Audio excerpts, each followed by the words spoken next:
देश की मोदी सरकार द्वारा किसानों के विरोध में लाए गए बिलों के खिलाफ पिछले लगभग 4 महीने से दिल्ली में केंद्र सरकार के खिलाफ धरना चल रहा है, जहां पर 100 से ज़्यादा किसान शहीद हो चुके हैं, पर केंद्र सरकार उनकी ओर कोई भी ध्यान नहीं दे रही। इस संबंध में आज फाजिल्का जिले के शहर अबोहर में किसान महा रैली करेगी, जिसमें डल्लेवाल, राजेवाल व रुल्दू सिंह मानसा ने शिरकत करी और इस रैली में हजारों की गिनती में किसान परिवारों के परिवार शामिल हुए। यहाँ बोलते हुए किसान नेताओं ने कहा भी अगर कोई भी पार्टी, कोई भी राजनेता, कोई भी लीडर किसानों का हितैषी होने का दावा करता है तो उन्होंने कहा कि हमने तो दिल्ली को जाने वाले 2 रास्ते ही रोके हैं, दिल्ली के 20 रास्ते जाते हैं। अगर उसके बाजुओं में दम है और पार्टी सचमुच में किसान हितैषी हैं तो वो दिल्ली को जाने वाले 20 रास्तों के में से किसी भी रास्ते पर धरना लगाकर केंद्र सरकार का विरोध करे और किसानों के साथ आकर मिले।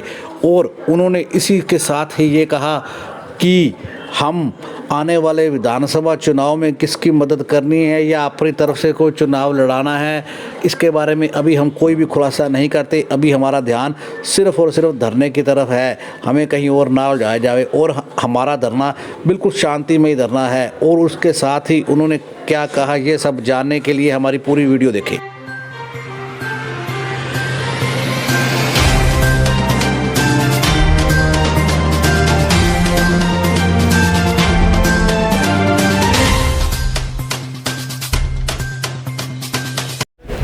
एक्चुअली भारत की जो छवि जिस तरह से बनी है उसको एक्सपोज किया है इस आंदोलन ने, वरना अंदर ही अंदर दीमक की तरह देश डूब रहा था।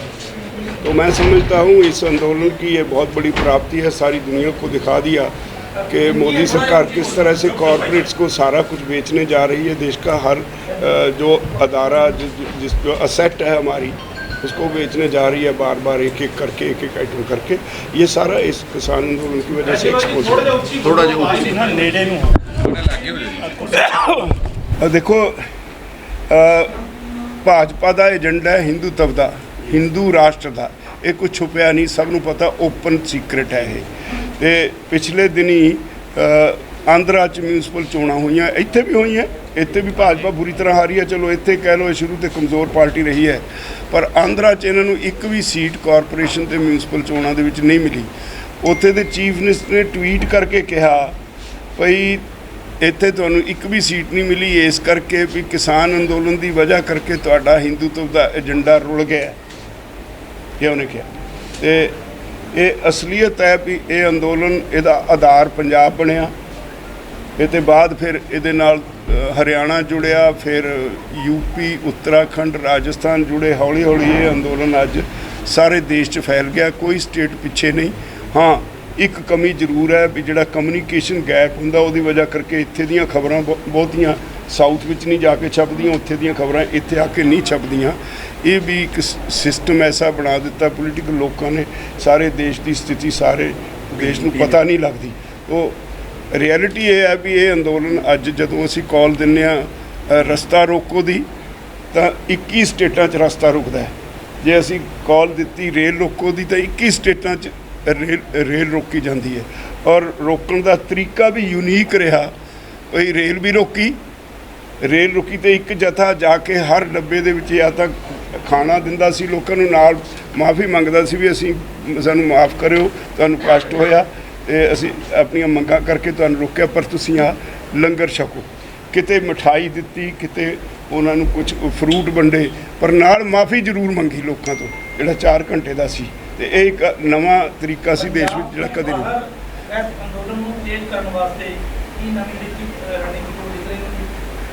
नहीं। देखो 32 किसान जथेबंदियां बैठ के पूरा चर्चा करने तो बाद हर प्रोग्राम ऐलान कर दिए।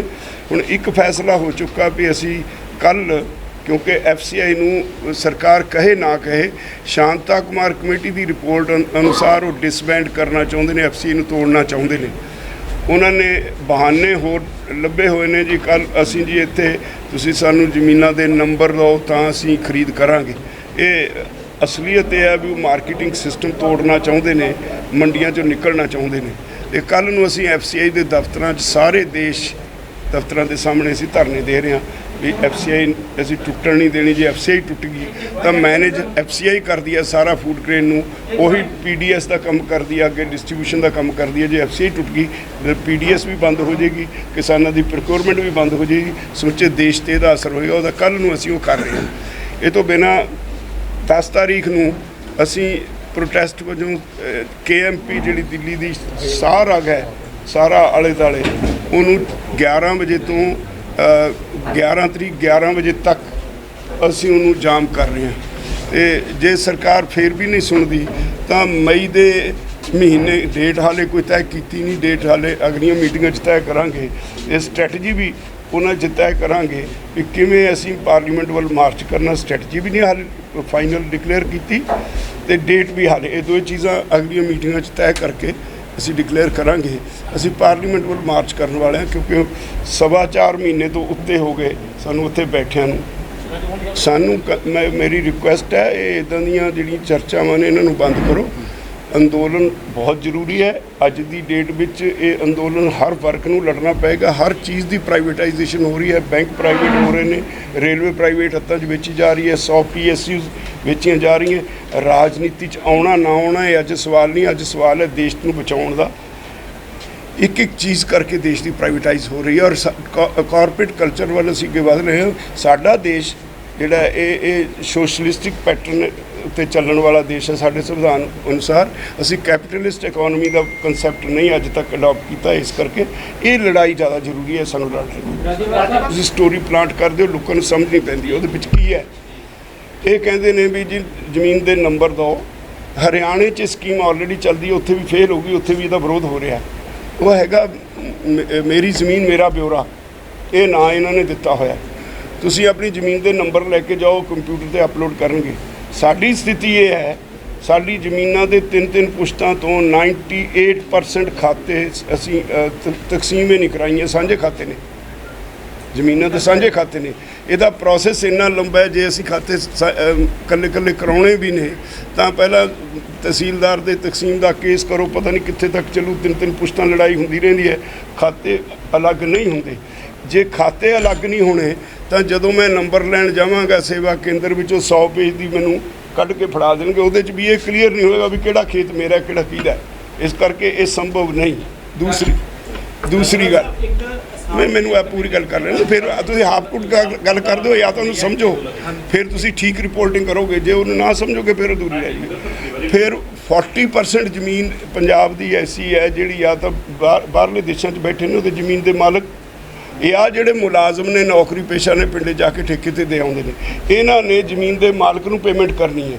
ਜ਼ਮੀਨ ਦਾ ਮਾਲਕ ਪਹਿਲਾਂ ਠੇਕਾ ਲੈ ਲੈਂਦਾ, ਫਿਰ ਪੇਮੈਂਟ ਉਹਨੂੰ ਚਲੀ ਗਈ, ਇਹਦੇ ਨਾਲ ਝਗੜੇ ਹੋਰ ਵਧਣਗੇ। ਪ੍ਰੈਕਟੀਕਲੀ ਇਹ ਸੰਭਵ ਨਹੀਂ ਹੈ ਜਿਹੜੀ ਉਹ ਸਕੀਮ ਕਹਿੰਦੇ ਨੇ। ਇਹ ਸਿਰਫ ਤੇ ਸਿਰਫ ਸਰਕਾਰ ਬਹਾਨਾ ਲੈ ਕੇ ਉਹਨਾਂ ਨੇ ਐਤਕੀ ਖਰੀਦ ਕਰਨ ਤੋਂ ਭੱਜਣ ਦੀ ਹੈ। ਦੂਜੇ ਪਾਸੇ ਇਹ ਵੀ ਹੈ ਵੀ ਜਿਹੜਾ FCI ਨੂੰ ਇੱਕ ਅਜੀਬ ਸਮਝੌਤੇ ਨੇ, ਸ਼ਾਇਦ ਤੁਸੀਂ ਉਹ ਰਿਪੋਰਟ ਕਰਦੇ ਹੋ, ਫਿਰ ਉਹਦੇ 'ਚੋਂ ਅਸੀਂ ਫੜ ਲੈਂਦੇ ਹਾਂ। ਅਜੀਬ ਸਮਝੌਤਾ ਕੀਤਾ ਹੈ ਸਰਕਾਰ ਨੇ ਅਡਾਨੀ ਦੇ ਨਾਲ। ਸਾਰੇ FCI ਦੇ ਗੋਦਾਮ 700 ਕਰੋੜ ਦੇ ਕਿਰਾਏ 'ਤੇ FCI ਨੇ ਅਡਾਨੀ ਨੂੰ ਦਿੱਤੇ। 700 ਕਰੋੜ 'ਚ ਇੱਕ ਸਾਲ ਦਾ 700 ਕਰੋੜ ਉਹਨੇ ਕਿਰਾਇਆ ਦੇਣਾ ਸਾਰੇ ਦੇਸ਼ ਦੇ ਗੋਦਾਮਾਂ ਦਾ। ਉਹਨੂੰ ਜਿਹੜੀ ਕਣਕ ਜਾਂ ਹੋਰ ਅਨਾਜ ਰੱਖਾਂਗੇ ਅਸੀਂ, ਮਾਲਕੀ FCI ਦੇ ਗੋਦਾਮ ਦੀ, 10 ਰੁਪਏ 94 ਪੈਸੇ ਫੀ ਕੁਇੰਟਲ ਉਹਨਾਂ ਦਾ ਕਿਰਾਇਆ ਲੈਣਾ। ਸਰਕਾਰ ਦੇ ਗੋਦਾਮ ਸਰਕਾਰ ਹੀ ਕਿਰਾਇਆ ਦਊ, ਉਹਦੇ ਵਿੱਚੋਂ ਉਹ 2000 ਕਰੋੜ ਘੱਟੋ ਘੱਟ ਮਿਨੀਮਮ ਕਮਾਊ। 700 ਕਰੋੜ ਦੇ ਕੇ 2000 ਕਰੋੜ ਕਮਾਊ। ਸਰਕਾਰੀ ਗੋਦਾਮ ਨੇ, ਸਰਕਾਰੀ ਸਟਾਫ ਹੈ, ਤਨਖਾਹਾਂ ਸਰਕਾਰ ਦੇਗੀ। ਇਦੋਂ ਵੱਡੀ ਠੱਗੀ ਹੋਰ ਕੀ ਹੋਏਗੀ। ਇਸ ਤਰ੍ਹਾਂ ਦੀਆਂ ਗੱਲਾਂ ਲੋਕਾਂ ਨੂੰ ਨਹੀਂ ਪਤਾ ਵੀ ਕਿਵੇਂ ਦੇਸ਼ ਨੂੰ ਵੇਚਿਆ ਜਾ ਰਿਹਾ। ਤੁਸੀਂ ਇਮੈਜਿਨ ਕਰ ਸਕਦੇ ਹੋ, ਅੱਜ ਤੱਕ ਇੱਕ ਡਿਫੈਂਸ ਐਡਾ ਸੀਕ੍ਰੇਟ ਕੰਮ ਹੁੰਦਾ ਡਿਫੈਂਸ ਦਾ, ਦੇਸ਼ ਦੀ ਜਿਹੜੀ ਹੈਗੀ ਹੈ ਸਿਕਿਉਰਿਟੀ ਉਹਦੇ ਨਾਲ ਜੁੜੀ ਹੈ। ਅੱਜ ਤੱਕ ਸਾਡੇ ਜਿਹੜੇ ਇੰਜੀਨੀਅਰ ਸੀ ਡਿਫੈਂਸ ਦੇ, ਉਹਨਾਂ 'ਚ ਕੀ ਕਮੀ ਸੀ ਜੀ। ਹੁਣ ਤਾਂ ਹਥਿਆਰ ਉਹ ਬਣਾਉਂਦੇ ਸੀਗੇ, ਹੁਣ ਇਹ ਅੰਬਾਨੀ ਜੀ ਨੂੰ ਕੋਈ ਤਜਰਬਾ ਨਹੀਂ, ਇਹਨੂੰ ਦੇ ਦਿੱਤੇ ਧੱਕੇ ਨਾਲ। 59,000 ਏਕੜ ਜ਼ਮੀਨ ਜਿਹੜੇ ਸਾਡੇ ਡਿਫੈਂਸ ਦੇ ਹਥਿਆਰ ਬਣਾਉਣ ਵਾਲੇ ਪਲਾਂਟ ਨੇ, ਖਾਲੀ ਜ਼ਮੀਨ ਉਹ ਧੱਕੇ ਨਾਲ ਅਡਾਨੀ ਨੂੰ ਦੇ ਦਿੱਤੀ, ਅੰਬਾਨੀ ਨੂੰ ਦੇ ਦਿੱਤੀ। ਦੇਸ਼ ਦੇ ਲੋਕਾਂ ਦੀ ਡਿਊਟੀ, ਲੋਕਾਂ ਦਾ ਹੱਕ ਨਹੀਂ ਪੁੱਛਣਾ ਇੱਦਾਂ ਕਿਉਂ ਕਰੀ ਜਾਂਦੇ ਹੋ। ਹਰ ਚੀਜ਼ ਅੰਬਾਨੀ ਅਡਾਨੀ ਰਹਿ ਗਏ ਇੱਥੇ। ਲੋਕਾਂ ਦੀ ਪ੍ਰੋਪਰਟੀ ਆ ਉਹ, ਜਿਹਨੂੰ ਕੋਈ ਤਜਰਬਾ ਨਹੀਂ ਉਹਨੂੰ ਦੇ ਦਿੱਤੀ। ਸਾਡੇ ਇੰਜੀਨੀਅਰ ਬਿੱਲ ਤੋ ਇੱਕ ਇੱਕ ਕਰਕੇ ਤੁਸੀਂ ਦੇਖੋ LIC ਇਹਦਾ ਬਜਟ ਸਪੀਚ ਆ ਗਿਆ 80% ਸ਼ੇਅਰ ਉਹਦੇ ਵੇਚ ਦੇਣੇ। ਸਭ ਤੋਂ ਹਿੰਦੁਸਤਾਨ ਦੀ ਸਭ ਤੋਂ ਪ੍ਰਾਈਮ PSU ਜਿਹੜੀ ਦੇਸ਼ ਦੀ ਸਰਕਾਰ ਨੂੰ ਹਰ ਵਾਰ ਪੈਸਾ ਦਿੰਦੀ ਹੈ ਸਪੋਰਟ ਕਰਨ ਵਾਸਤੇ, ਉਹ 80% ਸ਼ੇਅਰ ਉਹਦੇ ਵੇਚ ਦੋ। 20% ਜਿਹਦੇ ਰਹਿ ਗਏ ਉਹ ਫਿਰ ਉਹਦੇ ਬੋਰਡ ਆਫ ਡਾਇਰੈਕਟਰ 'ਚ ਉਹਦੀ ਕੀਮਤ ਕੋਈ नहीं ਹੁੰਦੀ। ਜਿਹਦੇ 80% ਨੇ ਉਹ ਉਹਦਾ ਮਾਲਕ है। ABN न्यूज चैनल देखने वाले सभी दर्शकों से हम अपील करते हैं कि ABN न्यूज चैनल पर ऐसी लेटेस्ट खबरें देखने के लिए हमारे चैनल को सब्सक्राइब करना ना भूलें। जय हिंद, जय भारत।